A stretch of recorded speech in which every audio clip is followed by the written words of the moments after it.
Baik, selamat pagi Bapak Ibu sekalian.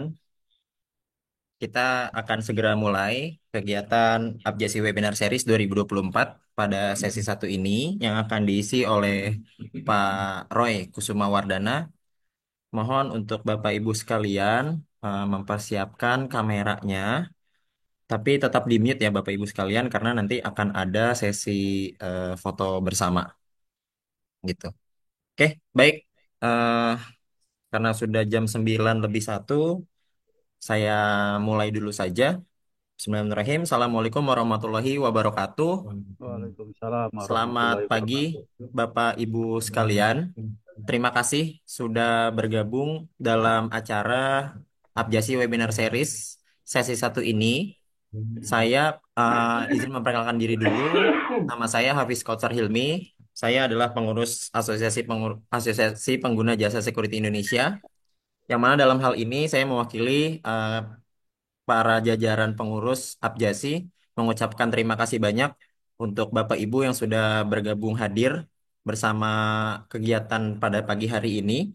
Sebagai bentuk informasi, kegiatan hari ini adalah kegiatan pembuka dari webinar series yang dilaksanakan oleh Abjasi di tahun 2024.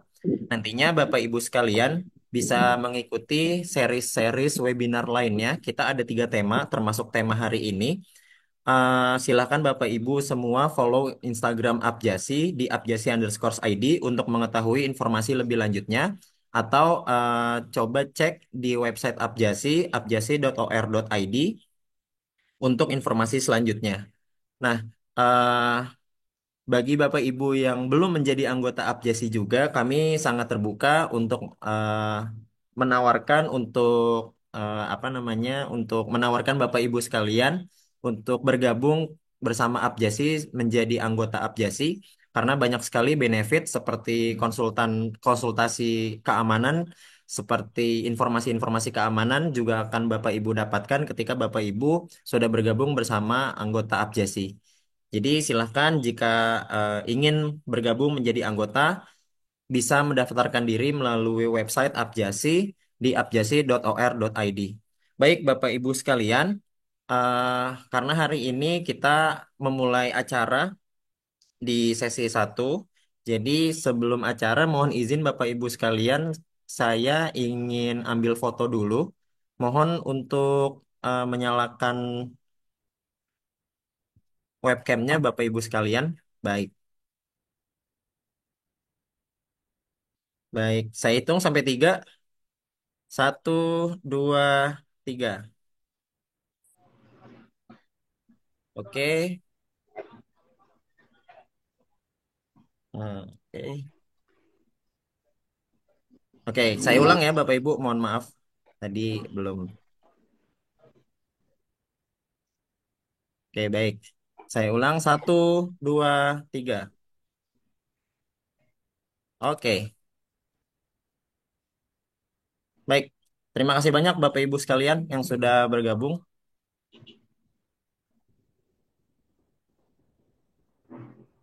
Hari ini kita sudah kedatangan pembicara yang mana beliau adalah ekspertis di bidang keamanan, yaitu Bapak Muhammad Roy Kusuma Wardana, STMM, CRMP, ERMCP, BCMCP, CRPP, yang dimana beliau lahir di Surabaya 16 Agustus 1972.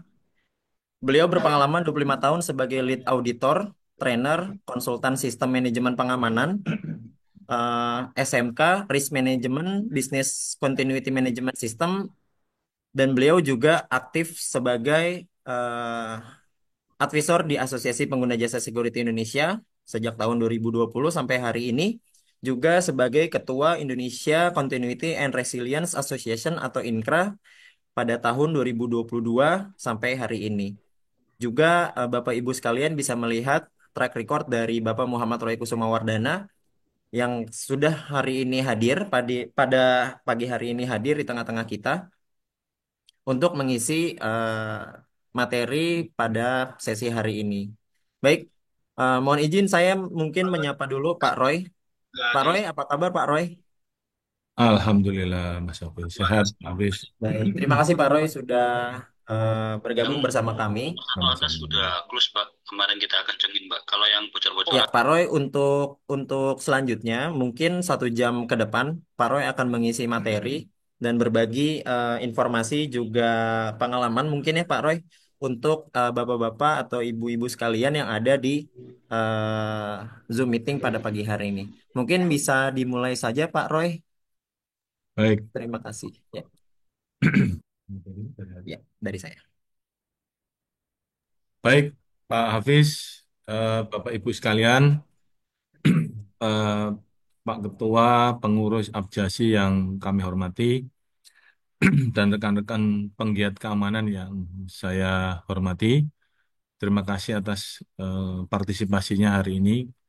Mungkin lebih tepatnya kita diskusi lah ya, karena forum ini kan dari kita untuk kita. Baik, hari ini kami akan menyampaikan materi yang sebenarnya sudah lama bahannya ini, dan secara undang-undang sudah diatur sudah lama juga. Pertanyaan ini selalu ya muncul pada saat terjadi suatu kasus gitu ya. Dan ini menjadi suatu polemik apabila kemudian tidak jelas siapa yang bertanggung jawab dalam pengamanan korporasi kan gitu ya. Baik, next. Saya main enter aja ternyata. Nah, ini saya sampaikan kepada Bapak Ibu sekalian yang mungkin kalau sudah lama, sudah pernah ikut gadut gitu ya, udah bosen lah ya. Mungkin saya sampaikan. Tapi minimal begini, buat para penggiat yang baru dan para teman-teman yang baru bergabung di dunia security, keamanan itu dibagi menjadi dua nantinya, teman-teman itu. Sebagai profesinya ya, teman-teman itu akan bertanggung jawab terhadap keamanan dan teman-teman itu juga berpotensi untuk digugat secara hukum. Nah, itu makanya kita harus tahu regulasinya. Jadi tanggung jawab dan tanggung gugat. Nah, oleh sebab itu di dalam konstelasi regulasinya kita mulai dari urutan paling atas. Undang-Undang Dasar 45, di mana pasal 30 disampaikan sisa merata, keamanan rakyat semesta, kemudian diturunkan menjadi undang-undang, ada undang-undang Polri, undang-undang TNI, undang-undang bencana, penanggulangan bencana dan sebagainya. Nah, undang-undang Polri itu keluar tahun 2000, diperbarui nomor 2 tahun 2002, di mana disitulah pemisahan antara TNI dan Polri ya, pasca reformasi. Nah, di dalam undang-undang tersebut diatur ada dua azas. Yang pertama adalah azas budaya, gotong royong, tradisional, konvensional, dan azas profesionalism atau industrial security. Nah, di sini kita akan banyak bicara bagaimana kita membangun dua budaya ini menjadi satu kekuatan untuk mengamankan korporasi. Lanjut, dua azas ini maaf. Nah, oleh sebab itu dari regulasi tadi kita harus paham mengenai konstelasi ya antara pola hubungan antara regulasi, standar sistem manajemen pengamanan OVIDNAS dan standar-standar yang existing di dunia industri. Contohnya ISO, SNI ya, kemudian standar global ada API, NFPA ya, ada banyak lah ada FIMA dan sebagainya. Nah, kembali ke undang-undangnya, Undang-Undang Nomor 2 tahun 2002. Ini adalah undang-undang keamanan di Indonesia. Jadi kalau Bapak Ibu pernah menggiat lingkungan K3, mungkin kan punya undang-undang sendiri ya secara spesifik ya. Undang-undang K3 itu ada Undang-Undang 170 misal. Nah, undang-undang lingkungan itu adalah undang-undang nomor saya lupa nomor berapa, pokoknya ada spesifik lah. Nah, untuk keamanan kita memang tidak ada undang-undang khusus untuk keamanan nasional. Yang ada kita mengacu sampai hari ini itu adalah mengacu kepada undang-undang tentang Kepolisian Negara Republik Indonesia. Ya, Undang-Undang Nomor 2 tahun 2002 ini menjadi pegangan Bapak Ibu. Nanti pada saat Bapak Ibu menjalankan tugasnya, Bapak Ibu juga menjalankan tugas namanya fungsi kepolisian, yaitu kita melakukan yang namanya preemptif, preventif, dan gakum. Nah, di dalam Kepres 63 turunan daripada undang-undang tersebut diperkuat di dalam Kepres 63 tahun 2004 yang terkait untuk OVIDNAS, objek vital nasional dan objek vital tertentu, itu di dalam pasal 4 dinyatakan yang paling bertanggung jawab itu adalah bukan bukan TNI, bukan Polri. Tetapi yang paling bertanggung jawab dalam keamanan itu adalah pengelola objek vital nasional itu dalam hal ini adalah korporasi tersebut. Nah, ini yang kadang-kadang apa namanya maaf, Gus, kasih tahu Gus, biar enggak. Maaf teman-teman sehingga nanti Sehingga nanti apa namanya supaya persepsi kita pada saat kita mengenalkan keamanan itu jangan kemudian teman-teman tergantung terhadap TNI dan Polri karena secara undang-undang khususnya objek vital nasional itu justru tanggung jawabnya adalah di korporasi tersebut. Ya, TNI Polri punya tanggung jawab terhadap keamanan nasional, keamanan negara. Ya, TNI terhadap pertahanan negara, kalau Polri ada keamanan nasional. Nah, sehingga apa ya harmonisasi antara tanggung jawab Polri, TNI dan korporasi itu harus betul-betul diperjelas Enggak, tar dulu, tar dulu. di dalam tata kelola pada saat Bapak Ibu menjalankan tugasnya. Ya.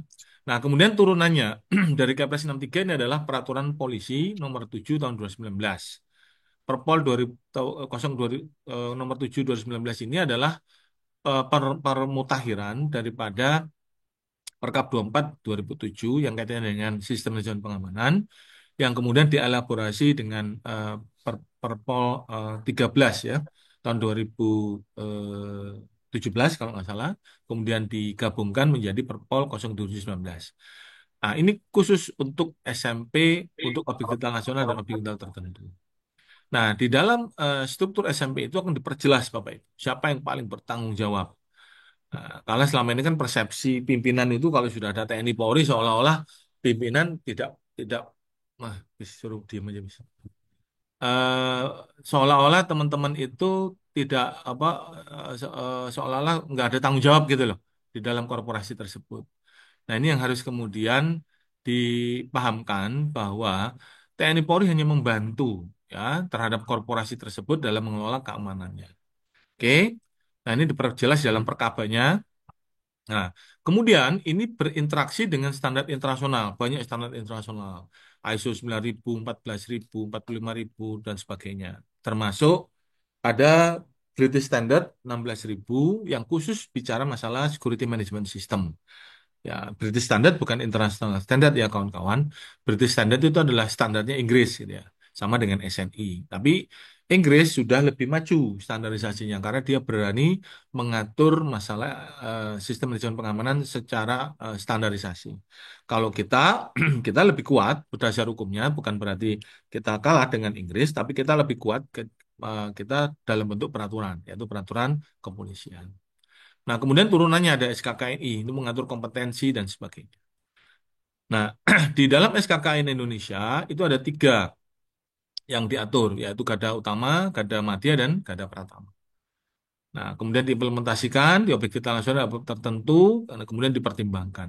Nah, dalam menjalankan amanah undang-undang ini, maka Undang-Undang Nomor 2 juga berinteraksi dengan undang-undang kaitannya Kementerian Teknis.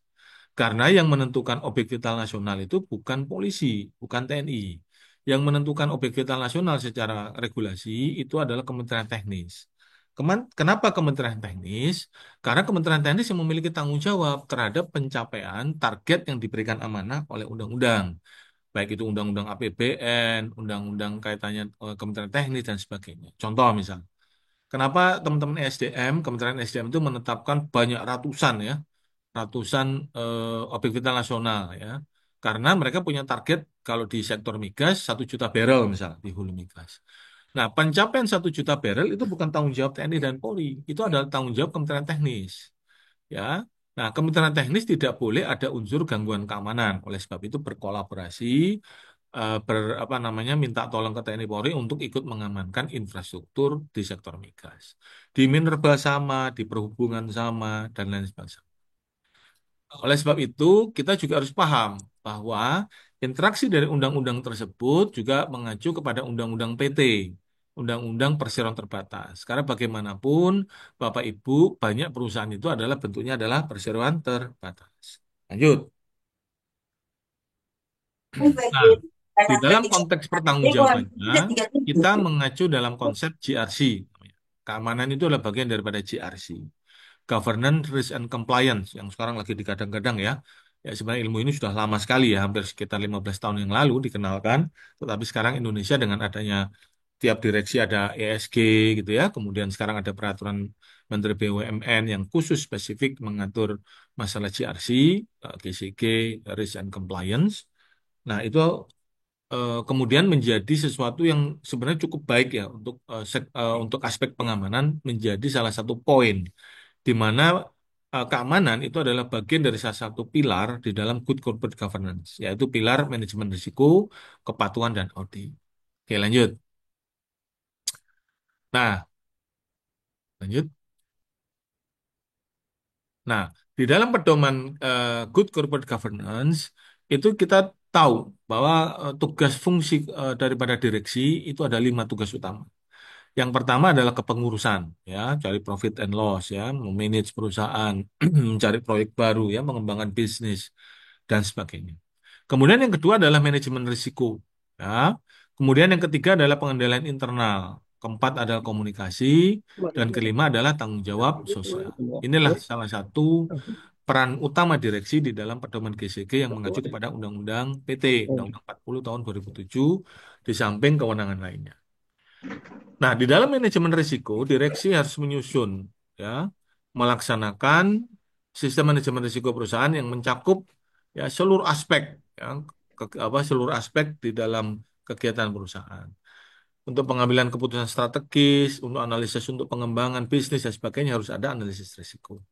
Nah, salah satu aspek yang wajib dipertimbangkan itu adalah masalah keamanan.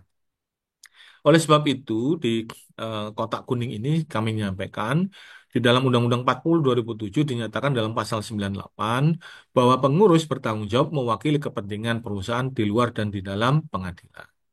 Clear ya? Di sini definisi pengurus itu bukan satpam, ya toh. Divisi pengurus itu bukan security manager. Divisi pengurus di sini juga bukan kepala divisi atau Makin pusing yang berarti. lain. Tapi definisi pengurus di sini adalah pimpinan puncak, yaitu Board of Directors.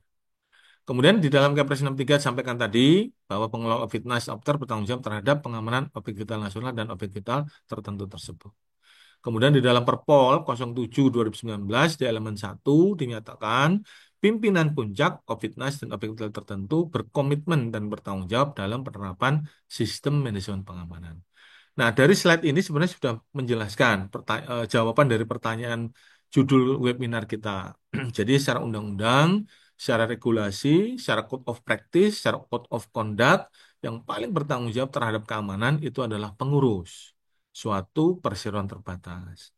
Mau itu bentuknya BUJP, mau itu bentuknya user, ya, PT korporasinya Bapak Ibu, mau itu bentuknya apapun, selama itu adalah korporasi yang di mana bentuknya perseroan terbatas, maka yang bertanggung jawab adalah pimpinan atau pengurus. Lanjut.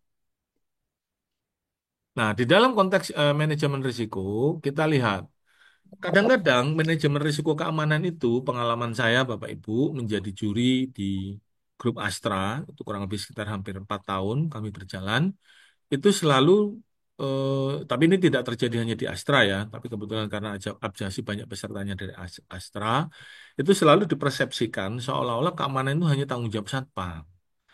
Nah, padahal secara undang-undang tadi sudah kita jelaskan, secara jelas sudah dinyatakan secara undang-undang bahwa penguruslah yang bertanggung jawab terhadap keamanan satu korporasi. Nah, begitu juga di dalam pengelolaan manajemen risiko. Kadang-kadang security itu dianggap sebagai operational risk. Boleh, nggak apa-apa. Memang kenyataannya di dalam dinamikanya itu mempengaruhi terhadap operasional dalam satu entitas. Tapi kalau kita bicara, Pak, fungsi kepolisian, di mana fungsi kepolisian adalah preemptif, preventif, dan gakum, maka di dalam konteks ini, seyogyanya, pengurus itu menaruh atau menempatkan risiko keamanan itu menjadi strategik risiko. Risiko yang paling strategik. Kenapa? Karena pada saat Bapak Ibu melakukan investasi awal, pasti yang ditanya itu apa? Aman nggak tempat ini? Kan gitu, Komandan. Ya, aman nggak ini ekosistemnya? Aman nggak ini areanya? Aman nggak ini sistemnya kalau kita bicara virtual investment dan sebagainya. Itu pasti pertanyaan awal. Kenapa? Kita akan mempertanyakan bagaimana return-nya, ya, bagaimana payback periodnya, bagaimana aspek gangguannya sehingga kita menanamkan investasi duit maupun partnership itu selalu ada benefitnya. Nah, itu akan kita ukur. Pada saat nanti Bapak tutup pun suatu korporasi, mungkin bangkrut atau apapun, atau pindah proyek atau apapun, pasti yang terakhir itu adalah aspek keamanan. Nggak mungkin Pak orang manajer HRD ditaruh di terakhir, di orang apa namanya orang manajer produksi ditaruh di terakhir, di mana pabrik mau tutup. Nggak mungkin. Pasti security ditaruh di paling akhir dari satu cerita suatu perusahaan itu mulai buka sampai tutupnya suatu entitas perusahaan tersebut. Nah, artinya di sini Bapak Ibu, kalau dalam perspektif undang-undang, keamanan itu sangat strategis karena tidak ada bisnis tanpa keamanan. Omong kosong lah. Om kita bisnis yang ilegal aja ada penjaganya, Pak. Ibaratnya gitulah. Mau judi online, mau prostitusi, mau narkoba itu pasti ada centengnya, pasti ada penjaga-penjaganya, pasti ada apa namanya orang-orang yang memproteksi daripada bisnis tersebut. Apalagi yang kita bicara bisnis yang sifatnya legal.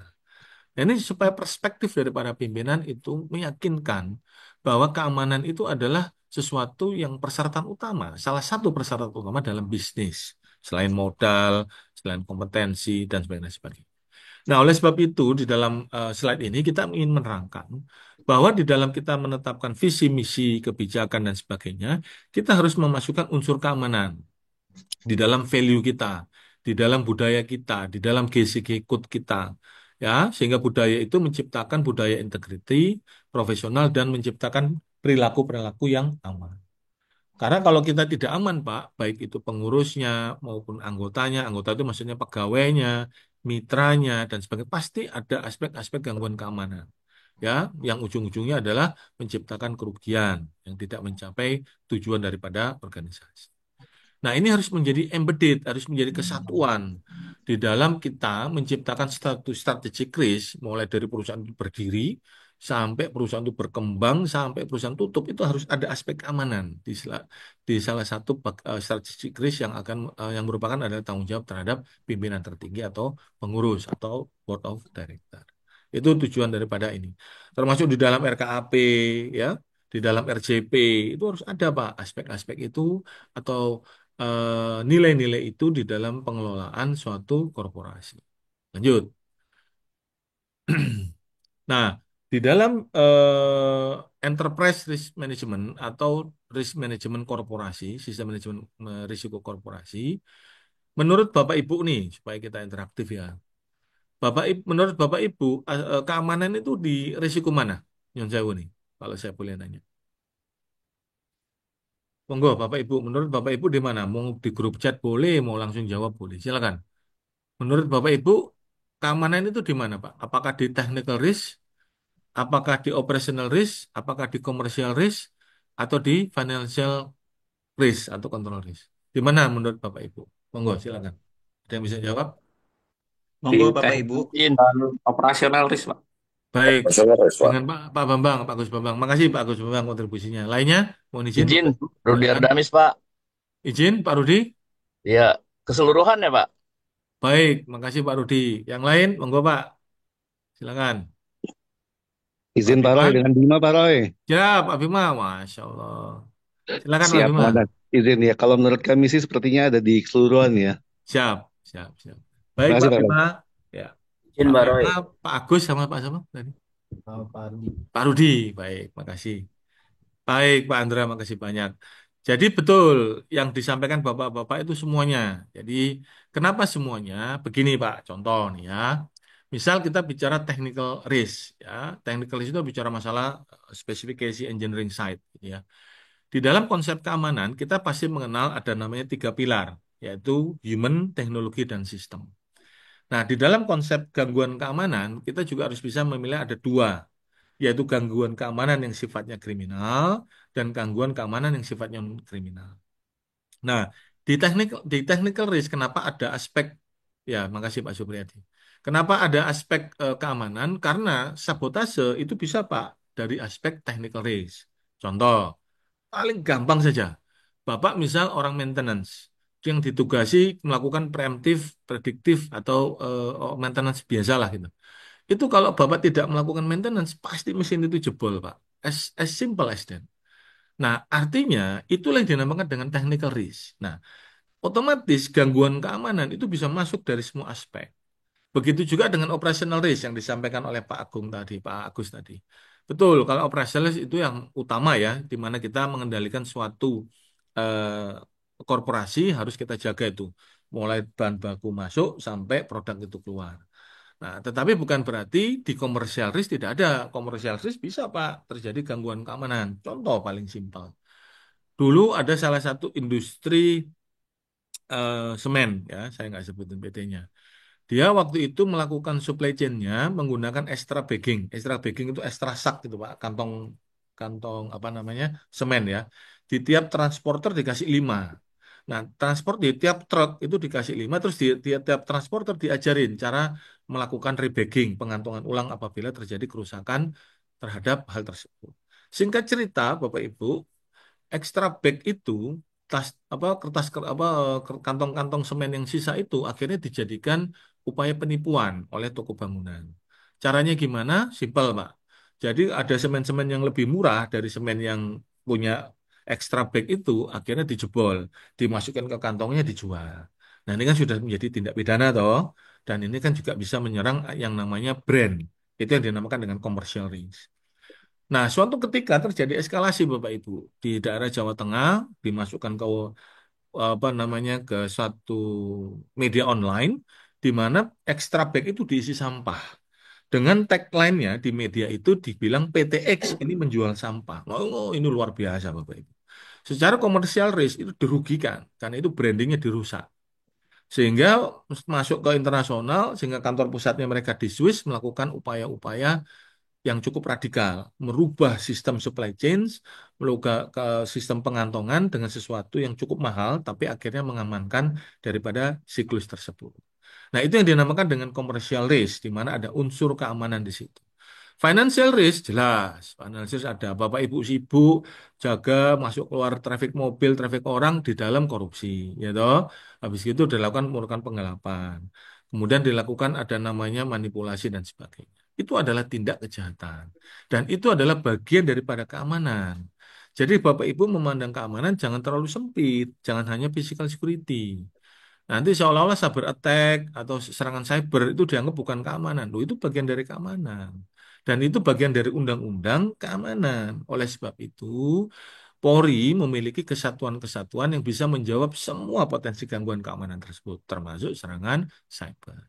Supaya Bapak Ibu paham mengenai landscape terhadap undang-undang itu luas sekali. Lanjut, Pak. Nah, berikutnya ini yang Bapak Ibu harus pahami. Bahwa yang namanya keamanan itu adalah ilmu pengetahuan. Jadi Bapak Ibu nggak cuma bicara masalah Gadut, Gada Madya, Gada Pratama, nggak apa-apa itu sebagai basic knowledge. Tapi dalam perlakuannya di korporasi, Bapak Ibu harus belajar apa itu produk, gitu, apa itu proses bisnis, asetnya perusahaan itu apa saja, infrastruktur, teknologinya apa, serta semua persyaratannya. Sehingga nanti pada saat Bapak mendapatkan serangan dalam konteks sabotase tersebut, kita bisa mengantisipasi. Kita bisa bekerja sama dengan semua fungsi. Nah, itu makanya kenapa, nanti saya jelaskan ke slide berikutnya, di dalam konsep keamanan, Bapak Ibu harus tahu semua landscape ini. Ya, jangan nanti Bapak Ibu misalnya jaga tambang emas. Nggak ngerti kalau di emas itu ada merkuri yang bisa mengakibatkan dampak lingkungan. Nah, begitu. Dan kemudian di tambang emas ada yang menggunakan cyanida, yang bisa menggunakan yang kita bisa menggunakan seperti kasusnya kopi yang kopi itulah nggak usah kita sebutin gitu ya. Nah, artinya jangan sampai keamanan itu menjadi orang yang terakhir tahu. Kalau Bapak Ibu sebagai orang keamanan terakhir tahu dan tidak kolaborasi dengan fungsi yang lain, akhirnya tugasnya Bapak Ibu cuma investigasi. Ya enggak apa-apa, memang itu salah satu tugas kita. Tapi jangan salah, Bapak Ibu itu menjalankan fungsi kepolisian berdasarkan Undang-Undang Nomor 2 Tahun 2002, yaitu apa? Preemptif dan preventif. Baru kita bicara gakum. Nah, kalau kita cuma bicara gakum tok, Pak, terus gakum, ya berarti kan sudah terjadi kerugian. Artinya apa? Efektivitas terhadap sistem manajemen pengamanan kita tidak berjalan dengan baik. Nah, itulah makanya kenapa Bapak Ibu harus tahu komprehensif masalah keamanan. Jangan cuma nanti taunya cuma pentungan, borgol, ya toh. Ya, nggak tahu itu apa pipa yang dijaga, color coding pipa itu ada warnanya biru, warna isinya apa, kuning isinya apa, merah. brown, silver, pipa bertekanan bentuknya bagaimana. Sementara tugas kita menjaga aset. Nah, otomatis slide berikutnya, Pak Abis, kita harus berkolaborasi, Pak, dengan pemilik aset. Karena inti daripada keamanan itu adalah aset protection, yaitu menjaga aset. Ya, asetnya apa saja? Yang paling gampang deh kita bagi menjadi dua, tangible dan intangible. Ya, jadi nanti kalau ada serangan cyber, ya betul, memang itu bukan tanggung jawabnya security manager, bukan tanggung jawabnya satpam. Tapi jangan salah, Pak, itu secara undang-undang itulah bagian daripada keamanan korporasi. Iya. Ya, supaya Bapak Ibu paham. Kemudian ada kasus-kasus corruption misal. Kasus-kasus yang kaitannya dengan manipulasi dan sebagainya, tindak kejahatan yang namanya apa, white collar crime misal. Dan itu jangan salah, itulah bagian daripada upaya-upaya preventif dan gakum dalam konteks itu tadi white collar crime. Nah, bahwa itu bukan tanggung jawabnya security manager. Makanya kalau saya ketemu ke teman-teman security manager itu ya jangan ya oh kayak orang Jawa yang bilang itu ya itu jangan sombong itu loh Pak. Jangan, wis pokoknya Pak Roy di sini keamanan tanggung jawab saya. Wis itu kalau udah kayak gitu saya pasti salamin orang itu. Wis terima kasih Pak, Bapak berjasa sekali. Tapi habis itu saya kasih tahu, bos, keamanan menurut sampean itu apa? Kehilangan kabel, saya bilang gitu. Apa cuman trespassing? Apa cuman teroris tok sing sama nurus kan itu. Nah, akhirnya baru beliau tahu bahwa keamanan tidak apa sekecil itu di dalam konstelasi undang-undang pemahaman. Nah, oleh sebab itu, makanya kenapa saya selalu kalau ngajar Gadut, Pak, tolong batasi ruang lingkup, ruang kerjanya Bapak. Sehingga nanti Bapak Ibu sebagai security manager bukan jadi tempat sampah. Ngurusi ini, ngurusi ini salahnya Bapak Ibu. Hilang helm, salahnya Bapak Ibu. Hilang laptop, salahnya Bapak Ibu. Ya toh? Hilang ini, salahnya kita. Seolah-olah security itu jadi malaikat gitu loh. Yang bagian istilahnya kita tuh dizolimi orang gitu loh. Padahal orang lain yang berbuat, orang lain yang gagal membina anak buahnya, kita yang dimarahi. Habis gitu karena kita yang dimarahin, akhirnya kita tolak apa lagi? Akhirnya kita nginjak kakinya BUJP. Udah BUJP suruh ganti, wah tidak jelas sih Pak. Kalau sudah seperti ini, maka tidak akan berubah perilaku daripada pemilik aset. Maka pemilik aset menang banyak di situ Pak. Nanti kalau pemilik asetnya Nyon Sewu nih, ternyata memang pelaku kejahatan, misal komputer dinyatakan hilang sama dia, bikin laporan polisi. Padahal dia mau jual data dari komputer. Tapi karena laptopnya itu diasuransikan, dengan mudah teman-teman IT ngomong, tenang aja Pak Roy, asuransi besok kita ganti kok. Lu menang banyak nih orang nih. Udah dapat data seolah-olah apa laptop itu hilang dengan skenario laporan polisi. Habis gitu teman-teman security yang apa dimarahin, KPI-nya yang merah, udah gitu dapat ganti laptop baru. Masya Allah, menang banyak nih orang ini. Nah, itulah Bapak Ibu. Makanya kita harus tahu tempatkan posisi keamanan itu secara tanggung jawab dan tanggung jawabnya sesuai dengan porsi dan kewenangan. Oke, lanjut. Ya, nanti saya gambarkan itu. Lanjut. Nah, di dalam SMP, kenapa SMP? Karena disitulah Bapak Ibu pijakan regulasinya. Untuk menyatakan, bos, ini bukan tanggung jawab saya loh. Di dalam peraturan begini, begini, begini. Ini tanggung jawabnya direksi loh. Ya, ini tanggung jawabnya pimpinan loh. Baru kemudian dideploy ke semua fungsi. Bukan hanya tanggung jawab ke security manager. Nah, itu jelas sekali Pak di dalam Perpol 07/2019 yang apa difasilitasi oleh Mabes Polri. Nah, di sini ada 5 elemen ya, komitmen kebijakan, pola pengamanan, konfigurasi pengamanan, standar kemampuan pelaksanaan pengamanan dan monitoring evaluasi. Nah, ini Bapak Ibu bisa gunakan sebagai model untuk mempertahankan atau membatasi diri Bapak Ibu atau mengamankan Bapak Ibu. Ini pertama, Pak. Saya waktu itu ngejar gadutnya. Ada salah satu BUJP. Ya, karena BUJP itu saking lemahnya, nggak punya pilihan di dalam satu klausul pertanggungjawab apa kontrak BUJP itu selalu dimintain. Kalau barang hilang suruh ganti kalimat apa intinya gitulah pokoknya kalimat hukumnya pokoknya panjang intinya kalau barang hilang BUJP suruh ganti. Buat kami, Pak, yang tahu regulasi itu pembodohan. Akhirnya apa yang terjadi, Pak? Itu tadi, si pemilik aset nggak diapa-apain, malah diganti karena asuransi diasuransikan, BUJP suruh ganti. Padahal BUJP dalam aspek kriminogen, dia bukan faktor penyebab. BUJP itu cuma jaga perimeter, Pak. BUJP terbatas kewenangannya. Ya, Nah, oleh sebab itu di si BUJP yang tadi yang saya cerita itu di dalam Gadut itu akhirnya membayari lawyer, Pak. Ada satu lawyer khusus di sekolah Gadut untuk belajar masalah tata kelola atau regulasi di keamanan supaya dia bisa melakukan apa namanya perbantuan hukum terhadap BUJP agar perang terhadap user. Karena begini ceritanya Bapak Ibu, BUJP ini kalah besar ya, karena di dalam kontrak itu dia disuruh ganti perusahaan ini adalah warehouse elektronik, ada terjadi peristiwa hukum. Keru- BUJP itu cuma dikontrak 50 orang selama 2 tahun. Bapak Ibu hitunglah aspek komersial. Sementara suruh ganti itu hampir sekitar 8 miliar dari kehilangan barang warehouse tersebut, Pak. Ya kayak saya, kalau saya pemilik pemilik BUJP-nya mendingan, mendingan tarung, Pak, mendingan berantem aja kita. Kan nggak masuk akal gitu loh. Tapi secara legalitas BOJP itu lemah. Karena dia setuju yang menyatakan bahwa kalau ada barang hilang BOJP suruh ganti. Lah iki lah Pak pembodohannya di sini.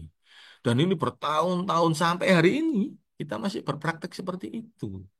Maka yang tanggung jawab saya sebagai moral, sebagai auditor SMP, sebagai salah satu apa namanya konseptor dari SMP mulai dari Perkap 24 2007 sampai sekarang, saya bertanggung jawab untuk marahin-marahin pimpinannya Bapak Ibu. Kalau kemudian pimpinan itu cuci tangan terhadap tanggung jawab. BUJP itu fungsinya membantu, Pak. Teman-teman TNI, Polri membantu. Tanggung jawab tidak bisa lepas dari pimpinan. Beda loh ya. Kalau kemudian disuruh, oh ini salahnya BU. Nggak iso, Pak. Secara undang-undang itu pimpinannya bertanggung jawab karena situ nggak mampu minta tolong BUJP. BUJP nggak mampu minta tolong TNI Polri gitu loh. Secara apa namanya konstelasinya. Tetapi secara undang-undang yang bertanggung jawab ya direksi daripada user tersebut. Lanjut. Ya, lanjut ke mulai mana sih, Gi? Nah, ini loh Pak, corporate security. Kayak gini. Ini kenapa kita masukkan bisnis etik? Karena ini yang memang kita bagian dari kita audit SMP ya Pak, ya. Scope of auditnya seperti ini. Kenapa bisnis etik itu menjadi salah satu persyaratan keamanan? Karena keamanan itu Pak, kita bicara masalah value, masalah nilai. Nilai-nilai keamanan yang kita tanamkan dari semua insan perusahaan kita, baik itu pegawai permanen, mitra kita, vendor kita, tamu kita, maupun klien kita. Ojo berbuat jahat loh di tempat saya, gitu loh. Apa tamu nggak bisa berbuat jahat loh? Ya bisa lah. Kalau kemudian ada sesuatu yang bagus, kemudian rasa pemilikannya tinggi, ya diambil barang itu, kan gitu kan. Nah itu makanya kenapa kita bicara bisnis etik. Nah bicara bisnis etik, rata-rata kalau di korporasi ini Pak yang menarik nih ya, itu selalu bicaranya adalah anti korupsi. Ya nggak apa-apa itu memang bahaya laten di dalam apa namanya korporasi tersebut. Nah, oleh sebab itu kita memanfaatkan, bukan memanfaatkan ya, kita menanamkan nilai-nilai kebenaran itu melalui kode etik. Karena perilaku dulu yang kita bentuk. Bapak nggak usah tinggi-tinggi deh ngomong bicara masalah no accident, no apa namanya, no pokoknya no incident, no pencurian. Nggak usah dulu lah Pak, nggak usah tinggi-tinggi kita. Kita bentuk perilaku aja dulu. Kita bentuk perilaku itu dengan code of ethic, menanamkan nilai-nilai corporate value, menanamkan nilai-nilai kebaikan, kebenaran dalam menjalankan suatu korporasi. Wong sekarang aja Pak, kalau saya ngaudit Pak, itu kadang-kadang ngelus-ngelus dodo gitu ya, ngelus dodo maksudnya ya Allah gitu, gitu amat lah gitu. Teman-teman security udah capek-capek ya, ini kita bicara code of ethic ya, bicara perilaku ya. Capek-capek ngitung tuh, risk assessment, capek-capek ngatur namanya akses kontrol. Ternyata yang punya ruangan apa yang terjadi, Pak? Pintunya dibuka, diganjal apar. Begitu kita tanya, repot Pak Roy. Nanti kita harus banyak bawa ID card. Padahal kan cuman saya ke sana ke sini lah. Ilah, ilah. Lah kalau gitu ngapain ada akses kontrol? Kita mahal-mahal, rumit-rumit bikin SRA, ya ada kerawanannya, petanya, ada kajian. Aduh, pokoknya gitulah. Ternyata aspek perilaku lah yang akhirnya membuka pintu terjadinya security breach, pelanggaran keamanan. Terus ngajak tamu masuk, ya toh, dan sebagainya. Dan sebagainya. Nah, itu satu hal. Hal berikutnya yang menarik, Bapak Ibu, di dalam Code of Conduct ini yang perlu saya tambahkan, kita bicara aspek Code of Ethic, nggak cuman korupsi. Kita juga bicara bagaimana aspek terorisme. Itu kadang-kadang kita lupa, kadang tanda tangan si Code of Conduct, pokoknya saya nggak korupsi, nggak. Bos, teroris itu gak sing koruptor, Pak. Tapi mereka pelaku, gitu loh. Makanya saya beberapa korporasi, terutama di BUMN, saya ngomong, Pak, tolong ditambahkan pasal. atau kode yang menyatakan saya bukan bagian dari partai terlarang, organisasi terlarang. Saya tunduk patuh terhadap undang-undang Pancasila, saya paham Pancasila, saya apapun nilai-nilai kebangsaan itu. Karena itu adalah komitmen pribadi di dalam code of conduct tersebut. Nah, itu menjadi value yang perlu ditanamkan juga di dalam satu code of ethics. Berikutnya ICT security udah tahu. Kemudian emergency crisis kita audit bagaimana kodalnya. Kemudian kita hitung CPTD mulai dari desain, arsitektur, crime preferential environmental design. Makanya keamanan itu ilmu pengetahuan, bukan bicara otot, Pak. Keamanan itu justru masalah otak dibanding otot. Kemudian transportation, supply chains, menghitung rute, ya, moda transportasi kan kita hitung jalurnya lewat mana, berangkatnya malam kah, siang kah. Ini teman-teman dari yang supply chain pasti tahu persis itu. Orang dalam main gimana ya dan sebagainya. Kemudian community based security ya, kita membangun keamanan dengan CSR. Kemudian sales marketing ini kaitannya dengan business intelligence, bocorin informasi. Kalau di sektor konstruksi itu banyak yang menjual dokumen tender. Makanya kalau di konstruksi itu ada istilah kalah koma. Nah, kalau seperti ini masuk tanggung jawabnya security manager. Gak nutut ilmunya Bapak Ibu. Kewenangan Ibu gak nutut, Bapak Ibu gak nutut, ilmunya gak nutut, apalagi budgetnya kan gitu gak nutut. Nah, itu makanya kita harus dudukkan siapa yang bertanggung jawab. Oke? Kemudian internal audit, corporate secretary, legal, public relation, ngurusi medsos saja Pak, itu juga menjadi barang panas. Kalau kemudian media sosial itu tidak kita kelola atau tidak kita siapkan kontra terhadap serangan-serangan melalui medsos. Oke, dan itu bisa bisa melakukan yang namanya tadi Pak, commercial risk ya. Bisa juga bisa mengakibatkan bisa kontraproduktif. Kemudian human resources katanya dengan counterterrorism ya. Production engineering ya tadi pengawasan secara operasional agar tidak terjadi disruption atau gangguan. Lanjut.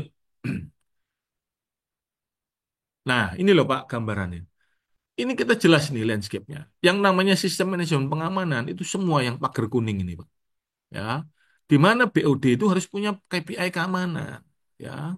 Itu makanya kenapa beberapa Ofitnas dia sudah punya, contohnya di Pertamina, dia punya namanya TRAS, yaitu Total Recordable Incident Security. Itu mulai dari Dirut Pertamina Persero sampai ke anak perusahaan sampai ke kepala teknik tambang, ya, apa Katek gitu ya, sampai ke level site manager.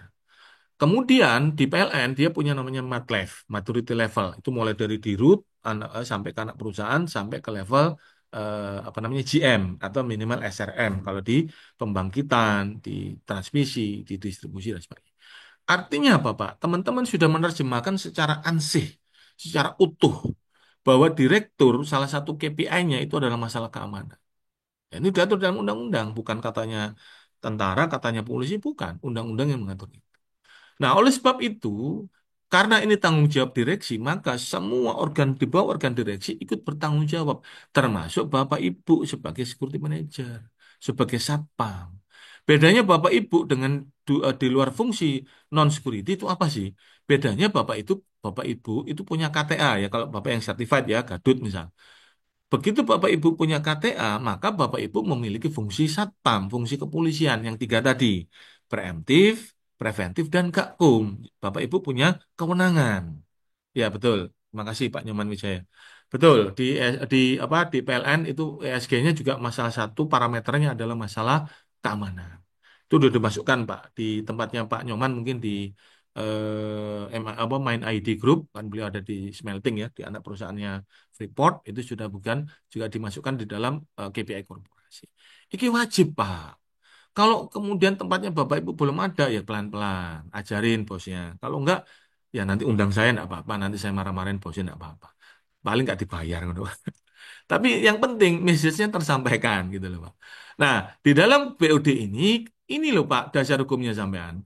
Di dalam sisi kiri ini ada Perpol 07/2019 dijelaskan elemen satu itu pimpinan yang bertanggung jawab, elemen dua semua fungsi bertanggung jawab baik melakukan SRA, OTP, Objective Target Program, dan melakukan ANEF atau MONEF, itu semua fungsi, tidak hanya security manager. Salah nih sampai security manager. Terlalu mulia nanti posisi Bapak. Bapak nanti jadi malaikat di situ. Tempat tempat menanggung semua salah orang gitu. Doanya Bapak Ibu nanti makbul di situ. Tapi kan sampai terdolimi terus kan. Ini jelas Pak di dalam konstelasinya.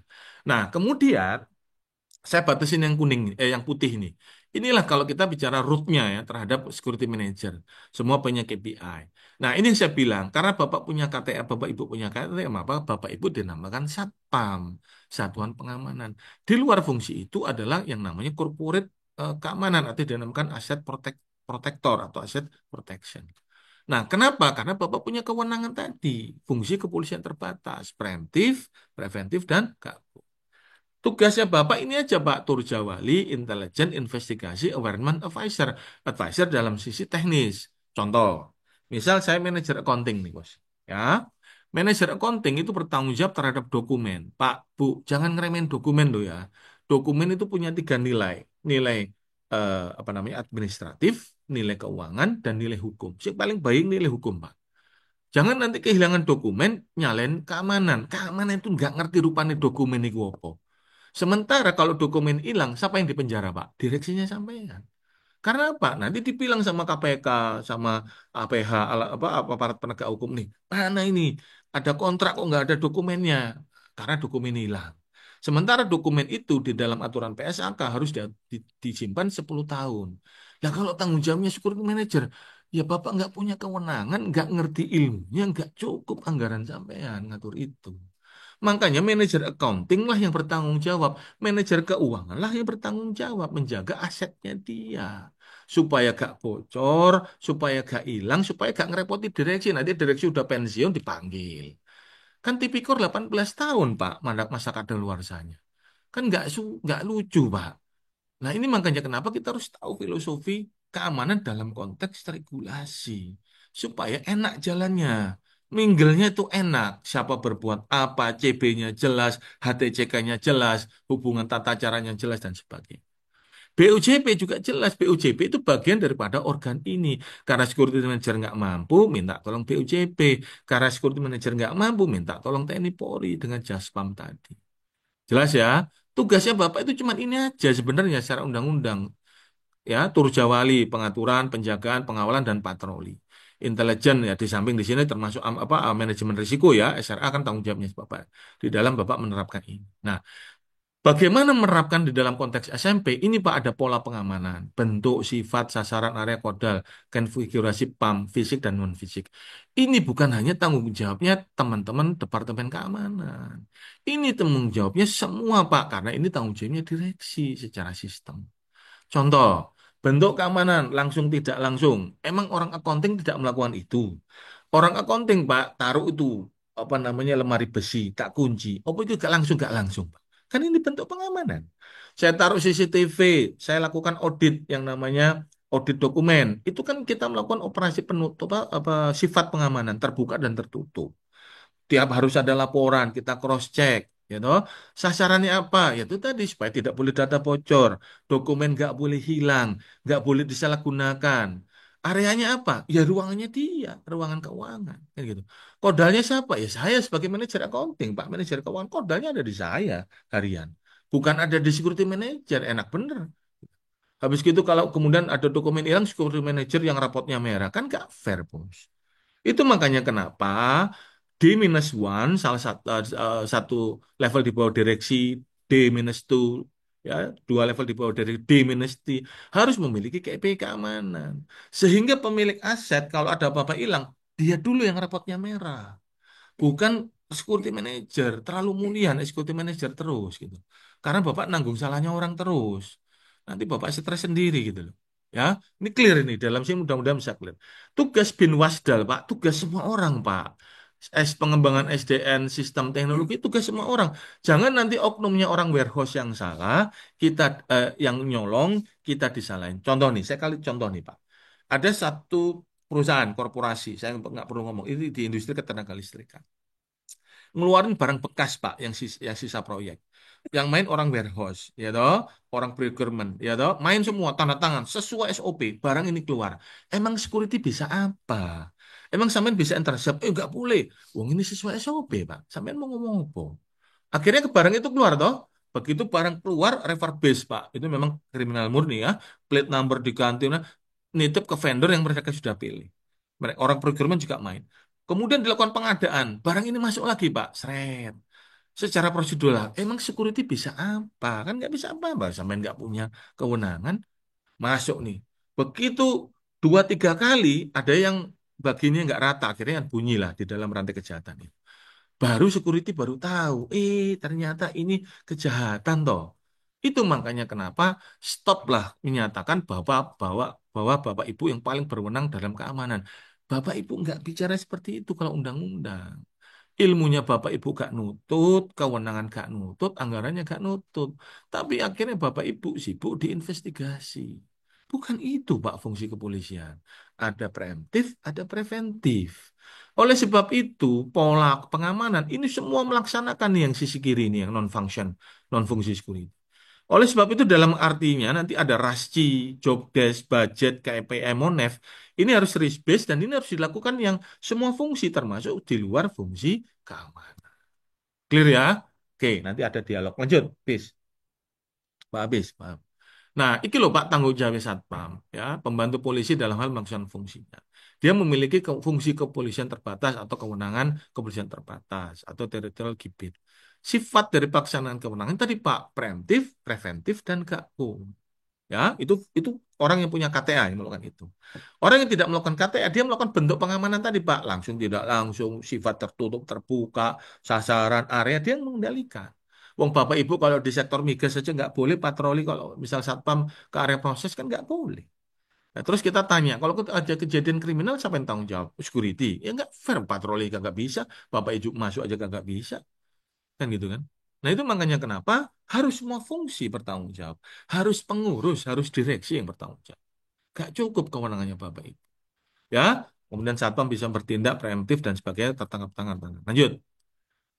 Nah itu makanya kenapa Satpam itu memiliki ini kemampuan kepolisian. Diajari ini lah. Ini adalah SKK ini. Gada Pratama, Gada Mada, Gada apa. Ini Satpam nanya Pak. Yang memiliki KTA itu adalah Satpam. Ya, lanjut. Nah, ini salah satu contoh ini nyambung dengan materi berikutnya karena di sini kami akan bicara RET ya, radikal extreme terrorism. Ini dari materi kemarin Kak Sami ikut diskusi dengan teman-teman di Main ID. Jadi di sini Pak ada namanya radikalisme dari hulu. Iki jangan kemudian cuma tanggung jawabnya security, gak cukup Pak. Background check itu tanggung jawabnya human resources mulai dari awal. Proses selection Bapak nanti lihat bagaimana cara memilih mitra. Kan teman-teman security hanya membantu. Tapi yang memiliki proses, yang memiliki spesifikasi, ya, yang memiliki kewenangan itu adalah masing-masing fungsi yang kadang-kadang itu di luar fungsi kepolisian. Lanjut. Yes. Nah ini sedikit saja insider threat. Ini loh Pak memetakan seksi departemen dan sebagainya. Ini kan teman-teman fungsi lain atau juga berperan di sini. Prosedur pemantauan perilaku ke pegawai, ya. Nah ini yang saya bilang poin 2. Poin 2 itu adalah masing-masing penerapannya adalah masing-masing atasan yang melihat gimana perilaku anak buahnya. Gak mungkin cuma security manager, apalagi satpam. Apalagi BOJP nggak punya tahu informasinya apa, terus habis itu kalau bapak ibu nyalain BOJP, nggak fair itu Pak. Tidak seperti itu. Kalau kita di dalam berkontrak antara pemberi kerja dengan penerima kerja, secara hukum ini sama hak dan kewajibannya. Jangan nanti bapak ibu sebagai user sok-sokan. Karena ini vendor, seolah bapak ibu menganggap itu bahwanya bapak betul secara operasional. Tetapi di mata hukum sama Pak. Kalau bapak ibu salah ya si BOJP juga bisa menuntut ganti rugi, boleh secara hukum. Kan ada hak dan kewajiban dan diperlakukan sama secara hukum. Nah, kemudian berikutnya, mengoptimalisasikan sistem pengaduan internal. Wajib lapor, Pak. Kadang-kadang security itu nggak mau lapor. Takut Pak Roy, kadang-kadang malah bosnya nutup. Wis, nggak usah, wis, nggak usah. Nggak usah ini ngerusak Pak perilakunya. Nggak kita bisa bentuk, akhirnya budayanya nggak bisa kita bentuk. Wong si Fulan aja salah nggak dipapain. Wong ini ada kasus ini didiemin. Nah, akhirnya terjadilah polemik secara internal yang akan lebih susah kita ngatasin. Kemudian exit prosedur ya. Begini loh Bapak Ibu, teroris itu dalam masuk ke tempat kerja kita ada banyak cara. Sebagai mitra itu dalam serangan JW Merit yang kedua ya, sebagai floris. Sebagai pegawai, banyak pegawai BUMN yang ketangkep Pak. Salah satu adalah operator GI Gardu Induk di PLN ya. Salah satunya adalah staf ada yang di Pelindo yang dia pedagang senjata, yang di mana di ruang kerjanya senjatanya ditaruh di dinding. Karena nggak peduli saja atasannya, rekan-rekannya nggak peduli, nggak ngerti, nah itu senjata beneran, Pak. Lagi kan, ini kan bahaya banget gitu loh.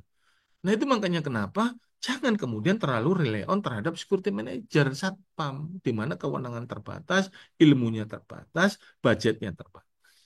Kemudian prosedur reward punishment, melakukan background check, melakukan assessment radikal, melakukan pembinaan wawasan kebangsaan. Consider threat, ya udah kita tahu sama-sama ya, kritikal perusahaan, karakteristik aset, yang dari soft target menjadi hard target, tingkat kemungkinan terjadinya serangan teror, ya, melakukan serangkaian mitigasi dan sebagainya.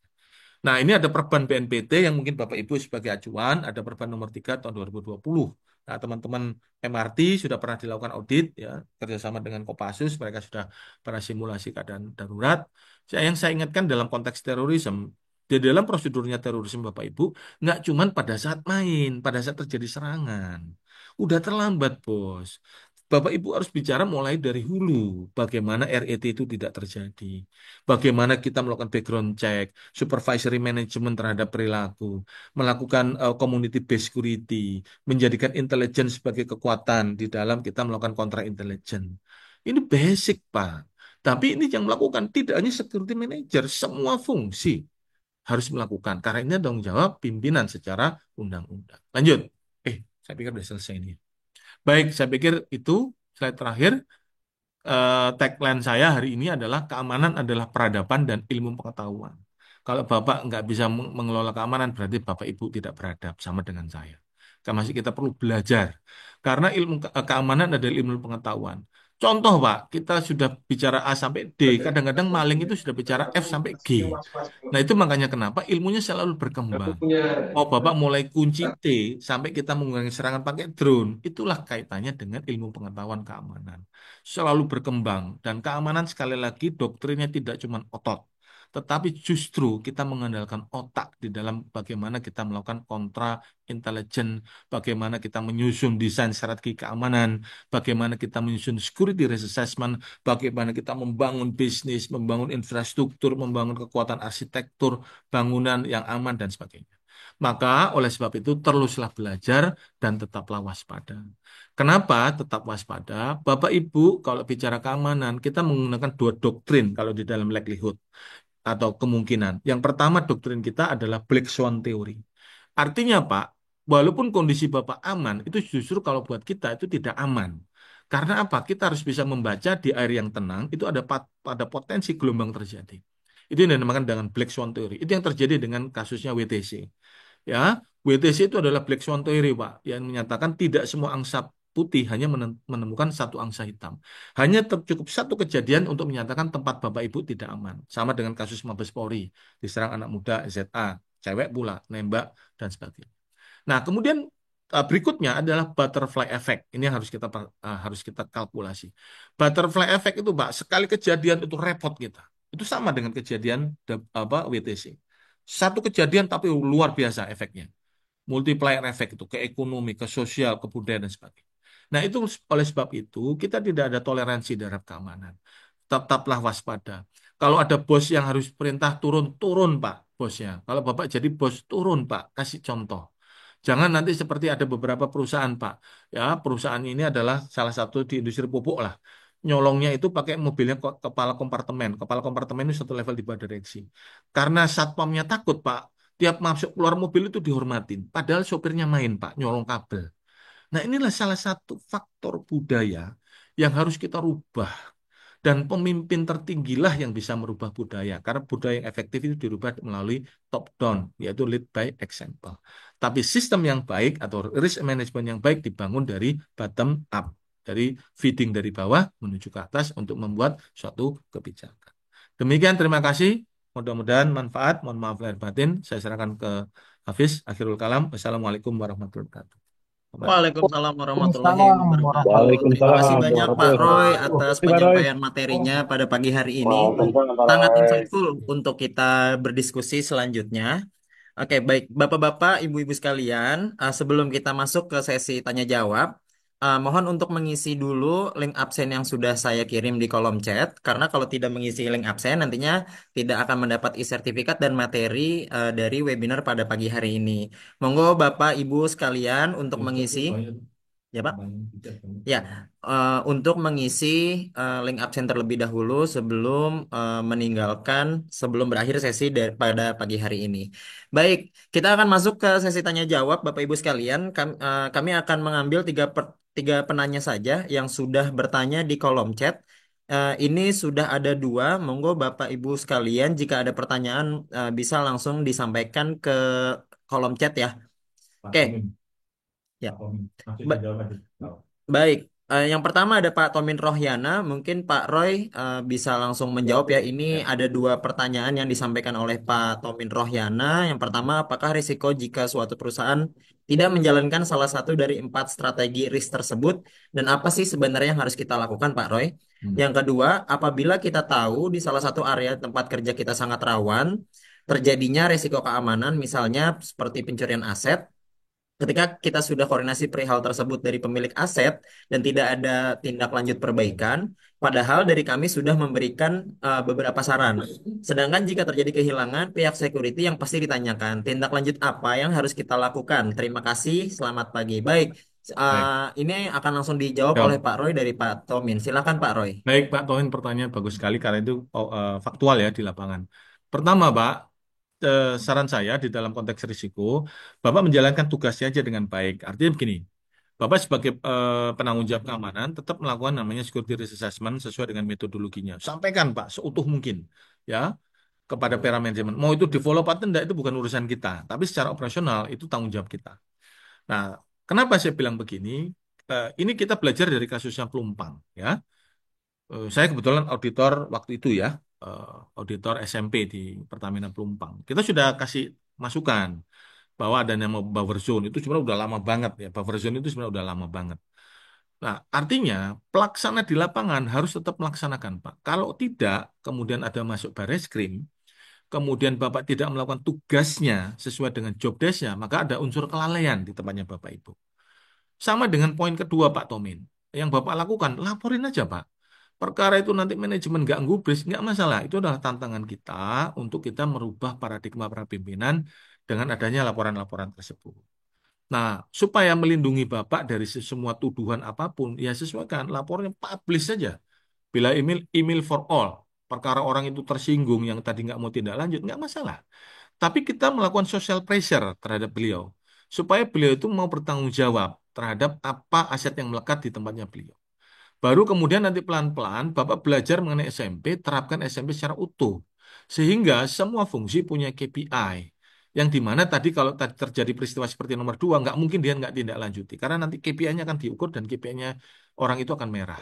Sesuai dengan tata kelola yang diatur dalam Perpol 07/2019. Itu sebagai dasar hukum, Pak Tomin. Supaya prakteknya lebih mudah. Oke, lanjut, Pak Habis. Pak percepat.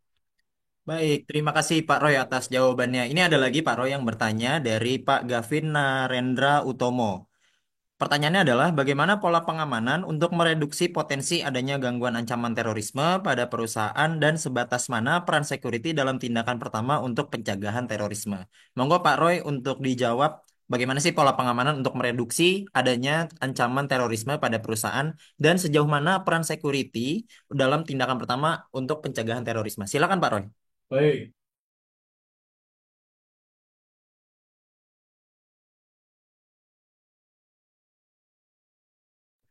Sesuai tupoksinya Pak Gavin aja. Jadi itu makanya kenapa saya selalu mengingatkan Bapak di dunia keamanan itu dua yang dipegang, tanggung jawab, tanggung gugat. Wis iki Pak, jangan overstep ya. Walaupun Bapak paham ilmunya, jangan kemudian Bapak ambil alih kerjaan orang. Nanti kalau ada apa-apa kita yang repot gitu ya. Banyak kasus-kasus Pak akhirnya kita bantu untuk akhirnya menyiapkan data ya. Contohnya kasus Sengon di PLN, yaitu semua pembangkitan itu GM-nya diperiksa sama Bareskrim sama BIN. Karena kerugian negara waktu itu hampir 3 triliun. Akibat apa? Karena pohon. Karena pohon akhirnya blackout 7 jam DKI. Kerugian negara, makanya Pak Jokowi marah-marah dan sebagainya. Nah, inilah Bapak Ibu, tanggung jawab, tanggung gugat. Ini saya selalu kembalikan ke teman-teman. Batasi ruang lingkup, batasi job desk, batasi KPI sampean. Sampean bukan malaikat yang tahu semuanya. Ya, kembali ke Pak Gavin. Teroris, sesuai dengan Pak Gavin dulu. Ya, tapi kalau bicara rantainya, ya mulai dari background check, Pak. mulai dari mana melakukan background check dan placement terhadap personel tersebut. Kalau key person, saran saya ditambahkan Pak background check yang lebih detail. Contoh misal dia operator ya, contoh misal dia katakanlah orang yang maintenance yang pegang mesin las misal. Itu harus dilakukan background check. Kan pelaku teroris ada Pak, tukang las di Pertamina, tukang las Pak. Nah kalau tukang las itu masih tangki timbun, dilakukan selesai kan tangki timbun itu. Itu terjadi faktanya. Karena apa? Ketidakpedulian kita terhadap gangguan teroris. Ini makanya kenapa harus dilakukan secara masif. Tidak boleh hanya security departemen. Security departemen kewenangannya terbatas. Harus dari level pimpinan. Oleh sebab itu, tugasnya Pak Gavin dan kawan-kawan melaksanakan tugasnya sesuai dengan tupoksinya, profesional, sampaikan itu kepada para manajemen. Ya, nanti adalah ranking namanya Global Terrorist Index. Indonesia berhasil menjadi ranking 24. Di ASEAN, di Asia Tenggara, ya kita menjadi ranking 4. Jadi artinya bukan ranking 2, ranking 1. Udah bagus sekali ya BNPT. Gitu kira-kira Pak Gavin. Jadi sesuaikan. Nah, ini mulai dari background check, lakukan tactical operation, operation intelligence, Bapak koordinasi dengan siapapun, BNPT, Densus, Polri, Polsek, Babinsa, Babinkamtib, sehingga kita melihat peredaran orang sekitar kita, kita lakukan mapping, tapi yang pasti intelijen harus kuat di situ. Kira-kira Pak Afif. Makasih. Lanjut. Baik, Pak Roy. Terima kasih atas jawabannya. Ini ada dua pertanyaan. Mungkin saya satukan jadi satu saja ya, Pak Roy. Yang pertama dari Pak Doni Syahrullah. Bagaimana peranan security pada AI? Terus yang kedua itu apa sih yang dimaksud dengan tanggung gugat? Nah, itu dari Pak Usul Sinaga yang kedua. Mungkin ini bisa dijawab sekaligus Pak Roy sebagai penutup dari sesi tanya jawab kita. Silakan Pak Roy. Baik. Tanggung gugat itu Pak adalah tanggung jawab dari pimpinan atau dari Bapak selaku security manager. Kalau kita tidak melakukan tanggung apa job desk-nya atau tidak melakukan operasional sesuai dengan job desk atau sesuai dengan tanggung jawab kita, maka Bapak siapa aja digugat. Siapapun pihak yang dirugikan oleh kita. Itu yang dinamakan dengan tanggung gugat di dalam regulasi.